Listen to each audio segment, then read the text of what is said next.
ராஜயோகம் டிவி நேயர்கள் அனைவருக்கும் வணக்கம். நம்ம ராஜயோகம் டிவில தினம் தினம் ஒரு புதிய ஆன்மீக தகவலை தெரிஞ்சுட்டு வரோம்.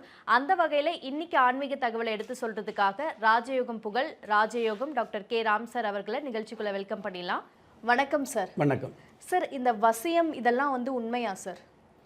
இல்லை, பொதுவாகவே தன்னுடைய வாழ்க்கை அப்படிங்கிற விஷயத்தை வாழ ஆரம்பிக்கும் பொழுது அதில் தேவையில்லாத குழப்பம், தேவையில்லாத தடை, தேவையில்லாத தாமதம், தேவையில்லாத முட்டுக்கட்டை வரும் பொழுது நம்ம கூட உள்ளவங்கெல்லாம் முன்னேறி இருக்காங்க, நமக்கு மட்டும் முன்னேற்றம் கிடைக்கல. நாம் செய்யக்கூடிய தொழில் அதே தொழில் தான் இன்னொருத்தர் செய்கிறாரு, அவருக்கு நல்ல வருமானம் வந்துக்கிட்டு இருக்குது, எனக்கு வருமானம் வர மாட்டேங்குது. பக்கத்து பூமியில் ஒரு சில வெள்ளாமை வைக்கிறாங்க, அவருக்கு நல்லா வருது, அதே வெள்ளாமை என்னுடைய பூமியில் வச்சுருக்கிறேன், எனக்கு வரமாட்டேங்குதுன்னு கஷ்டம் இருக்கும் இல்லையா?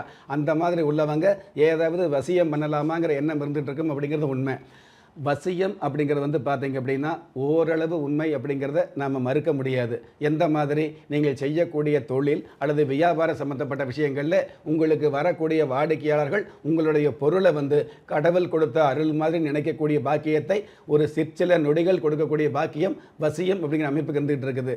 ஆனால் அந்த வசியம் அப்படிங்கிறது மை போட்டு பார்க்க முடியாது, மை போட்டு செய்ய முடியாதுங்கிற விஷயத்தையும் நீங்கள் கண்டிப்பாக தெரிஞ்சுக்கணும்.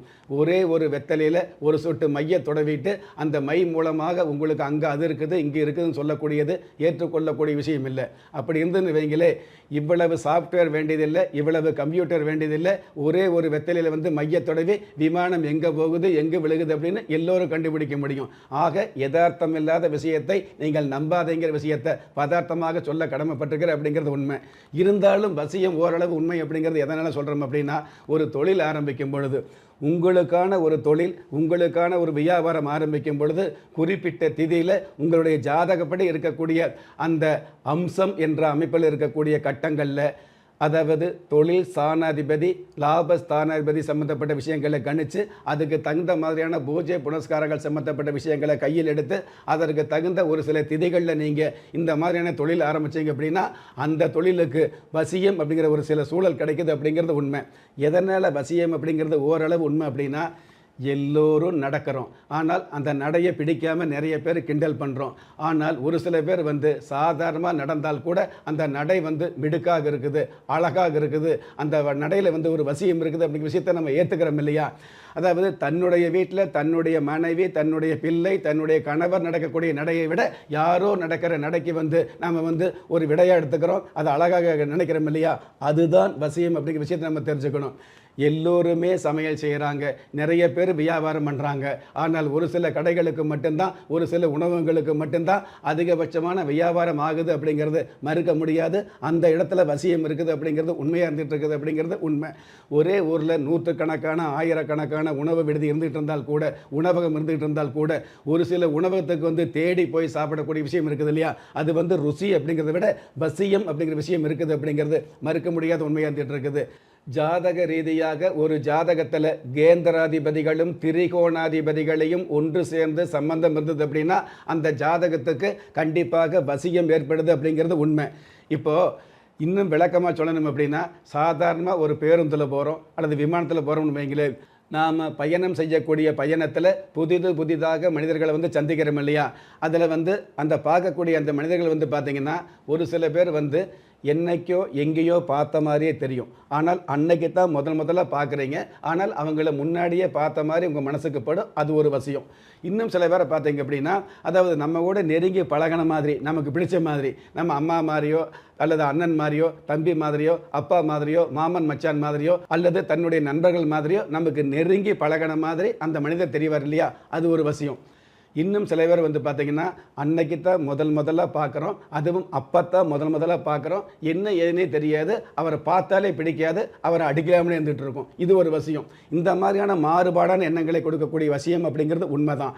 ஆனால் அந்த வசியம் அப்படிங்கிறது வாழ்க்கை முழுவதும் மந்திரத்தால் கொண்டு வர முடியும் அல்லது தந்திரத்தால் கொண்டு வர முடியும் அப்படிங்கிறது எல்லளவும் ஏற்றுக்க முடியாது அப்படிங்கிறது யதார்த்தமான உண்மை. ஒரு கால் இந்த வசியம் அப்படிங்கிற விஷயத்தை மந்திரத்தால் கொண்டு வர முடியும், தந்திரத்தால் கொண்டு வரும் அப்படின்னா இத்தனை கட்சிக்கு கூட்டணி பேச வேண்டிய அவசியமே இல்லை. ஒரே இடத்துல வெத்தலையில் மை போட்டு ஒன்றா உட்காந்து ஒன்று சேர்த்த முடியுங்கிற விஷயத்தையும் நீங்கள் மறந்துட முடியாது. நடிப்பு அப்படிங்கிற விஷயத்தில் மக்கள் மனசில் பிடிப்பு கொடுக்க முடியும், ஆனால் வசியம் அப்படிங்கிற விஷயத்தை வாழ்க்கை முழுவதும் மாறக்கூடிய அமைப்பு இருக்குது அப்படிங்கிறது உண்மையான விஷயமா இருந்துகிட்டு இருக்குது. இது எல்லாவற்றுக்கும் மேலாக வசியம் அப்படிங்கிறது வந்து காதல் பருவத்தில் பருவ வயதில் உருவத்தை பார்த்து யாரை பார்த்தாலும் பிடிக்குது பார்த்தீங்களா, அது ஒரு வசியமாக இருந்துட்டு இருக்கும். அதற்காக அதுவெல்லாம் வசியம் அப்படிங்கிற விஷயத்தை நம்ம எடுக்க முடியாது அப்படிங்கிறது உண்மையாக இருந்துட்டு இருக்குது. ஆக வசியம் அப்படிங்கிறது ஓரளவு உண்மை. ஆனால் அந்த வசியம் அப்படிங்கிறது வாழ்க்கையே மாற்றும் அல்லது வேறு விதமான வழிகளை கொடுக்கும் அப்படிங்கிறது உண்மையிலும் உண்மை கிடையாது. உங்களுடைய ஜாதகத்தில் வசியம் அப்படிங்கிற அமைப்பு இருந்தது அப்படின்னா, வசிய சக்தி இருந்தது அப்படின்னா, நீங்கள் பேசக்கூடிய பேச்சு, வாயுள்ள பிள்ளைகள் எல்லாமே பேசுகிறாங்க, ஆனால் பேசக்கூடிய எல்லா பேச்சுமே ஏற்றுக்க முடியுமா, அது கவர்ச்சிகரமாக இருக்கும் அப்படின்னா இருக்கிறதில்ல. ஆனால் ஒரு சில பேர் பேசக்கூடிய பேச்சுக்கள் வந்து நமக்கு வந்து ஏதோ ஒரு வகையில் பிடிக்குது இல்லையா. ஒரு கதைன்னு வைங்களே, இப்போ தெனாலிராமன் கதை அல்லது புராண கதை அல்லது ஆன்மீக வரலாறு சம்மந்தப்பட்ட விஷயங்களை எல்லோருமே படித்தா சொல்ல முடியும். ஆனால் ஒருவர் சொல்கிற மாதிரி ஒருவர் சொல்ல முடியல. ஒருவருக்கு இருக்கிற வசியம் இன்னொருவருக்கு இருக்கிறதில்ல அப்படிங்கிறது உண்மையாக இருந்துகிட்டு இருக்குது. ஆக இந்த மாதிரியான உங்களுடைய தொழில் திறமை சம்மந்தப்பட்ட விஷயங்களுக்கு மேலாக ஜாதக ரீதியாக சந்தேகம் இல்லாமல் சிறு வசியம் இருக்குது உண்மை. ஆனால் அந்த வசியத்தை காசு கொடுத்து பணம் கொடுத்து மந்திரம் பண்ணி தந்திரம் பண்ணி கொண்டு வர முடியாது அப்படிங்கிறது யதார்த்தம். Super sir. இந்த வசியம் வந்து நம்ம குலதெய்வ விருட்சத்தை வந்து வழிபடுறது மூலியமா தடுக்க முடியுமா சார்? வசியம் அப்படிங்கிற விஷயத்தை தடுக்க முடியும் அப்படிங்கிறத விட சாதாரணமாகவே ஒருவர் ஒரு பெண்ணோ அல்லது ஒரு பையனோ நாம் சொல்கிறத பூரா நம்பணும், நாம் சொல்கிறத பூரா கேட்கணும் அப்படிங்கிறதுக்காக தந்திரத்தால் ஒரு சில விஷயம் பண்ணுவாங்க இல்லையா. அந்த விஷயம் நிரந்தரமாக இருக்காது. ஒரு கண நேரங்கள் இருக்கும் இல்லையா. அந்த கண நேர விஷயத்தை வந்து தடுத்து நிறுத்தக்கூடிய அமைப்பு இந்த குலதெய்வத்துக்கு இருக்குது அப்படிங்கிறது உண்மையிலும் உண்மையாக இருந்துட்டு இருக்குது. குலதெய்வ வழிபாடு சரியான வகையில் இருந்ததுனாலே உங்களை காப்பாற்ற முடியும். அந்த மாதிரி வழிபாடு அப்படிங்கிற விஷயத்தை நீங்கள் எல்லா கணமும் செய்ய முடியாது அப்படிங்கிறதுனால கண்டிப்பாக இந்த குலதெய்வ விருட்சம் உங்களுடைய வீட்டில் இருந்தது அப்படின்னா, உங்களுக்கு தெரிஞ்சோ தெரியாமலோ நல்லவங்களை நம்பி வசியம் அப்படின்னு நீங்கள் போனீங்க அப்படின்னா சந்தோஷம். ஆனால் கெட்டவங்களை நம்பி நீங்கள் வசியம்ங்கிற பேரில் போனீங்க அப்படின்னா வாழ்க்கை வந்து எவ்வளவோ பாதாளத்துக்கு போகுது இல்லையா. அதாவது 24 மணி நேரமும் தெளிவாக இருக்கக்கூடிய நீங்கள் 10 நிமிஷத்தில் ஏமாற முடியும் அப்படிங்கிறது யதார்த்தம். அந்த 10 நிமிஷமும் கூட ஏமாறாமல் 10 நிமிஷத்தில் உங்கள் சொந்த வாழ்க்கையை மொத்தமாக பாதிக்காமல் பாதுகாக்கக்கூடிய தகுதி குலதெய்வ விருட்சத்துக்கு உண்டான மிகுதி. Super sir. நம்ம குலதெய்வ விருட்சம் இவ்வளோ பெரிய நன்மைகளை வழங்குது அப்படிங்கிறது மிகப்பெரிய சிறப்பு சார். நிகழ்ச்சியில் கலந்துக்கிட்டதுக்கு நன்றி சார். நன்றி. நம்ம ராஜயோகம் டிவியில் தினம் தினம் ஆன்மீக தகவல், மாத பலன், தின பலன், உங்களுக்கான அதிர்ஷ்ட எழுத்துக்கள், உங்களுக்கான அதிர்ஷ்ட எண்கள், உங்களுக்கான அதிர்ஷ்ட நிறம் போன்ற நிகழ்ச்சிகள் ஒளிபரப்பாயிட்டு இருக்கு. இது எல்லாத்துக்கும் மேலே ஒவ்வொரு நாளுமே நீங்கள் வழிபட வேண்டிய தெய்வம் போன்ற நிகழ்ச்சிகள் ஒளிபரப்பாயிட்டு இருக்கு. நம்ம நிகழ்ச்சிகளை உடனுக்குடன் பார்க்கணும் அப்படின்னு நினச்சிங்கன்னா நம்ம ராஜயோகம் டிவியை லைக் பண்ணுங்க, ஷேர் பண்ணுங்க, சப்ஸ்கிரைப் பண்ண மறந்துடாதீங்க. குறிப்பாக அந்த பெல் பட்டனை ப்ரெஸ் பண்ண மறந்துடாதீங்க. நன்றி. திறமை இருந்தும் வறுமையில் வாடுகிறீர்களா? விதியை நொந்து விரக்தியில் இருக்கிறீர்களா? முயற்சிகள் செய்தும் முன்னேற்றம் கிடைக்கவில்லையா? களஸ்திரம் அமையாமல் கவலைப்படுகிறீர்களா? தாய்மையடையாமல் தவித்து நிற்கிறீர்களா? நவரத்தினம் போட்டும் நன்மைகள் கிடைக்கவில்லையா? பெயர் மாற்றம் செய்தும் பிரயோஜனம் இல்லையா? எந்திரத்தை நம்பி மந்திரத்தை சொல்லியும் மாற்றம் கிடைக்கவில்லையா? எண்கணிதத்தை நம்பி எழுத்தை மாற்றியும் ஏற்றம் கிடைக்கவில்லையா? வாஸ்துவை நம்பி வாசலை மாற்றியும் வளம் காணவில்லையா? ஹோமத்தை வளர்த்து யாகத்தை செய்தும் யோகத்தை காணவில்லையா? திரும்பிய பக்கமெல்லாம் திண்டாட்டங்களையே சந்தித்த உங்களை யார் கைவிட்டாலும் ஆன்மீகம் கைவிடாது. ஆம், அண்ட நிழலும் இல்லை, ஆதரிக்க யாரும் இல்லாதவர்களை குலதெய்வம் கைவிடுவதில்லை.